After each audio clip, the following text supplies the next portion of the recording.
គោលការណ៍ទទួលខុសត្រូវរបស់យើងសម្រាប់ប្រជាជនម្នាក់ៗសម្រាប់កូនចៅប្រជាជនម្នាក់ៗតែ3ទេទី1ឲ្យគាត់មានសុខភាពល្អទី2ឲ្យគាត់មានចំណេះដឹងហើយទី3រកឱកាសការងារឲ្យគាត់ឬបង្កើតបរិយាកាសឲ្យគាត់រកស៊ីបានចិញ្ចឹមជីវិតបានទោះបីគាត់ធ្វើតកែខ្លួនឯងគាត់រកស៊ីខ្លួនឯងគាត់ទៅធ្វើការ NGO ធ្វើការរដ្ឋធ្វើការអីគឺ3ដឹងហើយធានានៅលំនឹងស្ថិរភាពសន្តិភាពសន្តិសុខឲ្យគាត់រស់នៅបានស្រួលអានឹងយើងធ្វើប៉ុណ្ណឹងចឹងបានរាជរដ្ឋាភិបាលយើងច្រើនអាណត្តិប៉ុណ្នេះហើយរួមទាំងអាណត្តិទី7នេះគឺយើងដាក់ចេញគោលនយោបាយជាពិសេសអតិភិបគឺទី1រឿងសុខភាពដល់ឯងយើងពង្រឹងមូលដ្ឋានសុខាភិបាលយើងបង្កើត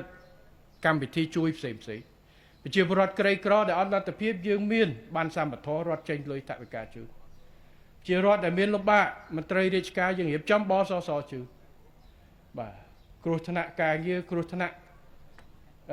ថែទាំសុខភាពអីសម្រាប់កម្មករកម្មការនេះយើងរៀបចំវគ្គបណ្ដុះបណ្ដាលឲ្យ1.5 លាននាក់អាហារូបករណ៍សម្រាប់កូនចៅប្រជាពលរដ្ឋដែលចង់រៀនពីមុនគឺយើងមានវគ្គបន្តដែលផ្ដល់ឲ្យដែរបាទសម្រាប់ប្រជាពលរដ្ឋមន្ត្រីរាជការឬមួយអីដែលចង់ហើយដោយតាមក្រសួងស្ថាប័នក៏ពង្រឹងនៅក្នុងការពង្រឹងមន្ត្រីតាមរយៈការបណ្ដុះបណ្ដាលផ្សេងហើយខ្ញុំក៏ឃើញតាមមន្ត្រីរបស់យើងលោកគ្រូអ្នកគ្រូក៏មានទៅរៀនយកសញ្ញាបត្រច្រើនខ្ញុំចែកសញ្ញាបត្រម្ដងសួរទៅលោកគ្រូបឋមគ្រូវិទ្យាល័យបាទថ្ងៃមុននៅកពតចែកសញ្ញាបត្រគាត់បង្រៀននៅវិទ្យាល័យនៅមុខនឹងអញ្ចឹងពេលព្រឹកធ្វើគ្រូគេល្ងាចឆ្លងផ្លូវមកធ្វើកូនសិស្សគេតែជាឱកាសដើម្បីគាត់បង្កើនគុណវុឌ្ឍិអញ្ចឹងយើងធានានៅបែបនេះ